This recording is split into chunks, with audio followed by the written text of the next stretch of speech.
نحمده ونصلي ونسلم على رسوله الكريم اما بعد بسم اللہ الرحمن الرحیم۔ نماز کا ترجمہ۔ نماز کے اختتام تک ہم پہنچ چکے ہیں اور دعا کا ترجمہ پچھلے سبق میں بتایا تھا، ربنا وتقبل دعا، اے ہمارے رب میری دعا کو قبول فرما۔ اب آگے ہیں ربنا اغفر لی ولوالدی وللمؤمنین یوم یقوم الحساب۔ ربنا اے ہمارے پروردگار، اغفر لی میری مغفرت فرما، میری بخشش فرما، وَلِوَالِدَيَّ اور میرے ماں باپ والدین کی مغفرت بخشش فرما، وَلِلْمُؤْمِنِينَ اور تمام مومنین کی مغفرت بخشش فرما، یوم یقوم الحساب جس دن حساب قائم ہو، یعنی قیامت کا دن۔ یہ کتنی پیاری دعا ہے کہ اس میں والدین کے لیے بھی دعائیں ہیں، اپنے لیے بھی ہے، تمام مومنین کے لیے بھی ہے۔ تو جب ہم اس تصور سے اور اس ترجمے کو ذہن میں رکھ کر ہم نماز پڑھیں گے اور دعا پڑھیں گے تو اس کی کیفیت اور حالت اور ہوگی۔ تو ربنا اغفر لی، اے ہمارے پروردگار مجھے بخش، ولوالدی میرے والدین کو بخش، وللمؤمنین اور تمام مومنین کو بخش، یوم یقوم الحساب جس دن حساب قائم ہے۔ نماز کی سنت ہے، مرد کے متعلق جو نماز کی سنت ہے وہ تقریباً مکمل ہو گئی تھی۔ عورت کی نماز کے متعلق بات چل رہی تھی، اس کا بھی مختصراً کل پرسوں ذکر کیا، کچھ باقی ہے وہ آج کر دیتے ہیں، رکوع تک پہنچ گئے تھے۔ تو عورت کے لیے یہ ہے کہ سجدے میں جب وہ جائے گی تو مرد کے لیے تو یہ ہے کہ پہلے گھٹنے رکھے، پھر ہاتھ، پھر ناک، پھر پیشانی۔ عورت کے لیے یہ ہے کہ اپنے ہاتھوں کے سہارے سے سجدے میں جائے گی اور سجدے میں جا کر اپنے کونیوں کو زمین کے ساتھ لگائے گی۔ مرد کے لیے ہے کہ وہ زمین سے اوپر رکھے گی اور سجدے کی حالت میں اپنے ان بازوؤں کو اور اپنے اس پہلو کے ساتھ ملا کر رکھے گی عورت، اور اپنے ان رانوں کو پیٹ کے ساتھ ملا کر رکھے گی سجدے میں، اور اپنے پاؤں کو، دونوں پاؤں کو دائیں طرف نکال کے بیٹھے گی، سجدہ کرے گی۔ یہ عورت کی نماز کا سجدہ ہے، ہمارا اس کے برعکس ہے۔ اتحیات کی شکل میں جب بیٹھے گی تشہد کے لیے، قعدہ کے لیے، تو دائیں طرف دونوں پاؤں نکال کر تو اس طرح عموماً یہ عورتیں، یہ ان کا طریقہ ہے، اس طرح سمٹ کر، سجدے میں بھی انتہائی سمٹ کر دب کر، اور سجدے تحیات کی شکل میں بھی اسی طرح۔ تو اپنے گھروں میں جا کر عورتوں کو نماز کا یہ جو سنت طریقہ ہے ان کو بتانا چاہیے۔ یہ سنت ہے عورتوں کی نماز کے متعلق۔ بڑے بڑے گناہ کل بتایا تھا، امانت میں خیانت کرنا بڑا اور کبیرہ گناہ ہے، اور آج یہ ہے کہ وعدہ خلافی کرنا، وعدے کی خلاف ورزی کرنا، وعدے کو توڑنا، یہ بھی بڑا اور کبیرہ گناہ ہے۔ قرآن مجید میں اللہ فرماتے وَأَوْفُوا بِالْعَهْدِ، وعدوں کو پورا کرو، ان العہد کان مسئولا، قیامت کے دن تم سے وعدوں کے بارے میں سوال کیا جائے گا، پوچھا جائے گا۔ جو ساتھی فارغ ہو گئے قریب قریب آ جائیں ذرا، جو سننا چاہ رہے ہیں ماشاءاللہ قریب آ جائے، زیادہ فائدہ ہوگا۔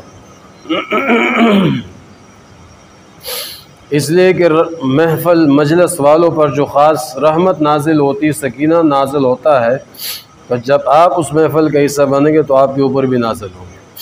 تو اس لیے جب بھی کسی محفل میں بیٹھے تو جم کے بیٹھے، قریب قریب بیٹھے، اس کا فائدہ ہوتا ہے۔ تو وعدہ خلافی کرنا، وعدے کے بارے میں تم سے پوچھا جائے گا۔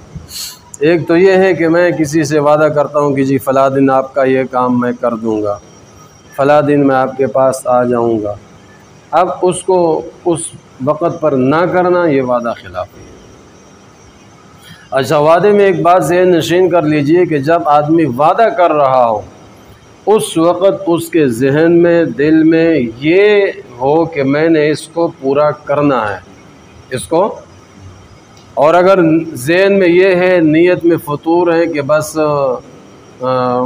دھوکہ دینے کے لیے کہ جی انشاءاللہ فلاں دن آپ کا کام ہو جائے گا، لیکن دل میں یہ ہے کہ میں نے کوئی نہیں کرنا، تو یہ شروع سے ہی اس کی نیت میں فطور آ گیا اور یہ وعدہ خلاف ہے، یہ وعدہ اس کی یہ وعدہ ہی نہیں ہے، تو اس کو وعدہ خلافی کہتے ہیں۔ اگر آپ کی نیت ٹھیک تھی اور اس وقت پہ آپ سے وہ کام نہیں ہو پا رہا، کوئی مجبوری پیش آ گئی، کوئی عذر پیش آ گیا، تو آپ اس وقت سے پہلے اس کو آگاہ کر دیں کہ جی آپ سے یہ وعدہ تھا، مجھے عذر پیش آ گیا تو میں معذرت چاہتا ہوں، مجھے کچھ اور مہلت دے دیں، یہ طریقہ ہوتا ہے۔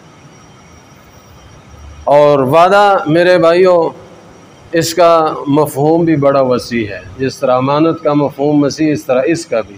قرآن مجید میں اللہ نے جگہ جگہ فرمایا اوفو بالعقود، اے ایمان والو وعدوں کو پورا کرو، جو عہد و پیمان تم اللہ رب العالمین سے کر چکے ہو، جو اللہ کے نبی سے تم عہد و پیمان کر چکے ہو، یا آپس میں میاں بیوی کا عہد و پیمان ہے کہ جب نکاح ہو گیا تو میاں کی ذمہ بیوی کی حقوق ہے، بیوی کی ذمہ خاوند کے حقوق ہے، یہ بھی آپس کا عہد و پیمان ہے، اس کو پورا نہ کرنا یہ بھی وعدہ خلافی ہے۔ دو آدمیوں کے درمیان وعدہ ہو گیا، دو پارٹیوں کے درمیان وعدہ ہو گیا، لین دین میں کوئی وعدہ ہو گیا، ملکی سطح پر، بین الاقوامی سطح پر جو معاہدات ہوتے ہیں، تو اللہ کا قرآن یہ کہتا ہے، اسلام یہ کہتا ہے کہ اس وعدے کو کیا کرو؟ پورا کرو۔ نہ کرنا یہ بڑا اور کبیرہ گناہ۔ اور حدیث پاک میں منافق کی 3 نشانیاں بتائی۔ نمبر 1 جھوٹ بولے گا، نمبر 2 امانت میں خیانت کرے گا، نمبر 3 وعدہ خلافی کرے گا، یعنی ہر سنی سنائی بات کو بغیر تحقیق کے آگے پھیلانا، شیئر کرنا، یہ منافق کی نشانی ہے۔ امانت میں خیانت کرنا یہ بھی منافق کی نشانی ہے، اور جب بھی وعدہ کرے گا اس کی خلاف ورزی کرے گا، یہ بھی منافق کی نشانی ہے۔ اب مجھے اور آپ کو خود اپنا جائزہ لینا چاہیے کہ کہیں یہ منافق کی نشانیاں میرے اندر تو نہیں، اگر نہیں ہے تو فکر کرے، اس کو دور کرے، اور اگر نہیں ہے تو اللہ کا شکر ادا کرے۔ مجھے کوئی کہے منافق، آپ کو کوئی کہے منافق، تو ہمیں کتنا برا لگتا ہے، لیکن اگر منافق والے کام میں کر رہا ہوں تو کیا وہ بھی مجھے برے لگتے ہیں یا نہیں لگتے؟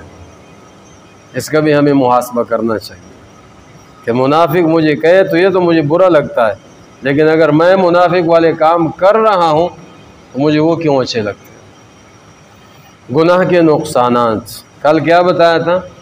گناہگار آدمی فرشتوں کی دعاؤں سے محروم ہو جاتا ہے، فرشتوں کی دعاؤں سے کیا ہو جاتا ہے؟ محروم ہو جاتا ہے، اس کو فرشتوں کی دعا میں جو ہے نا اس کو حصہ نہیں ملتا ہے۔ میرے معزز سامعین، اسی طریقے سے گناہوں کے نقصانات میں سے ایک نقصان یہ بھی ہے کہ انسان جو ہے وہ اس کے ہر کام کے اندر دشواری پیش آ جاتی ہے، مشکل پیش آ جاتی ہے، کوئی نہ کوئی مصائب اس کو پیش آتے رہتے ہیں۔ گناہ کے بہت سارے نقصانات جو تفصیل کے ساتھ میں بیان کر چکا ہوں۔ نیکی کے فوائد میں کہ موت کے وقت فرشتے اس کو اطمینان دلاتے ہیں، جنت کی خوشخبری سناتے ہیں، جنت کی خوشخبری سناتے ہیں۔ نیکی کے بڑے فوائد ہیں جو تفصیل کے ساتھ آپ حضرات کے سامنے بیان ہو چکے ہیں اور آپ حضرات کے سامنے آ چکے ہیں۔ اور آج کا ہمارا یہ جو سبق ہے، یہ سمجھ لیجئے کہ جو ہم نے ایک سلسلہ ترتیب وار شروع کیا تھا اس کا آج یہ آخری سبق ہے، جس میں الحمدللہ پوری نماز کا ترجمہ آپ حضرات کے ساتھ لفظاً بلفظاً آ چکا ہے، تھوڑا تھوڑا کر کے۔ پھر نماز کے اندر جو سنتیں ہیں وہ بھی آپ کے سامنے آ چکی ہیں۔ نماز کے اندر فرائض کتنے کون کون سے ہیں، واجبات کتنے کون کون سے ہیں، وہ آپ حضرات کے سامنے آ چکے ہیں۔ بڑے بڑے گناہوں کی تفصیل آپ کے سامنے آ چکی ہے۔ گناہوں کے اور نیک اعمال، گناہوں کے نقصانات اور نیک اعمال کے فوائد آپ حضرات کے سامنے آ چکے ہیں۔ نماز کا عملی طریقہ ظاہری وہ بھی آپ حضرات کے سامنے آ چکا ہے۔ اس سے پہلے وضو کے طہارت کے مسائل، فضائل اور وضو کے، غسل کے، مسجد کے وغیرہ وغیرہ بہت ساری باتیں الحمدللہ آپ حضرات کے سامنے آ چکی ہے۔ کئی ساتھیوں کی رائے تھی کہ جی کو سیکھنے سکھانے کا عمل شروع ہونا چاہیے روزانہ کوئی نہ کوئی، ان کی مشاورت سے الحمدللہ شروع ہوا تھا، ان کے لیے بھی صدقہ جاری ہے۔ تو اللہ تعالیٰ اس کو قبول فرمائے، شرف قبولیت نصیب فرمائے۔ جو سیکھا ہے، جو کہا ہے، اللہ پاک مجھے اور آپ کو اس پہ عمل کی توفیق نصیب فرمائے، زندگیوں میں لانے کی ہم کوشش کریں۔ جو ضروری چیزیں تھے وہ آپ کے سامنے آ گئی الحمدللہ۔ مزید اب ذہن میں آ رہا ہے کہ آپ صلی اللہ علیہ وسلم کی جو مبارک سنتیں ہیں، صبح اٹھنے سے لے کر رات تک دیگر وغیرہ وغیرہ، وہ ذہن میں آ رہا ہے کہ وہ شروع کر دیا جائے، یا اور سوچ لیتے ہیں جو اللہ دل میں ڈال دیں۔ بہرحال یہ سلسلہ مکمل ہو گیا جو نماز سے متعلق، اللہ قبول فرمائے۔ الحمدللہ رب العالمین الرحمن الرحیم والعاقبۃ للمتقین والصلاة والسلام علی سید الانبیاء والمرسلین اللہم صل علی محمد النبی الامی وعلی آلہ وسلم تسلیما۔ اللہم اعنا علی ذکرک وشکرک وحسن عبادتک۔ اللہم انا نجعلک فی نحورہم ونعوذ بک من شرورہم۔ یا ارحم الراحمین، یا ارحم الراحمین، یا ارحم الراحمین، یا اکرم الاکرمین، یا ذا القوۃ المتین۔ یا اللہ ہم سب کی زندگی بھر کے سارے گناہوں کو معاف فرما۔ یا اللہ اب تک جو دین کی باتیں کہی گئی یا اللہ اس کو قبول فرما۔ یا ارحم الراحمین، یا ارحم الراحمین، ہم سب کو سنت کے مطابق نماز پڑھنے کی توفیق نصیب فرما۔ تمام فرائض، واجبات، سنتوں کا خیال کرتے ہوئے خشوع خضوع کے ساتھ پڑھنے کی توفیق نصیب فرما۔ یا ارحم الراحمین، تمام گناہوں سے ہماری حفاظت فرما، تمام نیک اعمال کی توفیق نصیب فرما، نفس و شیطان کے شر سے ہماری حفاظت فرما۔ یا ارحم الراحمین، یا اکرم الاکرمین، اپنی رضا والی زندگی نصیب فرما۔ یا اللہ اپنی کامل محبت، اپنے پیغمبر کی کامل محبت نصیب فرما۔ وصلی اللہ علی النبی الکریم وعلی آلہ وصحبہ اجمعین برحمتہ۔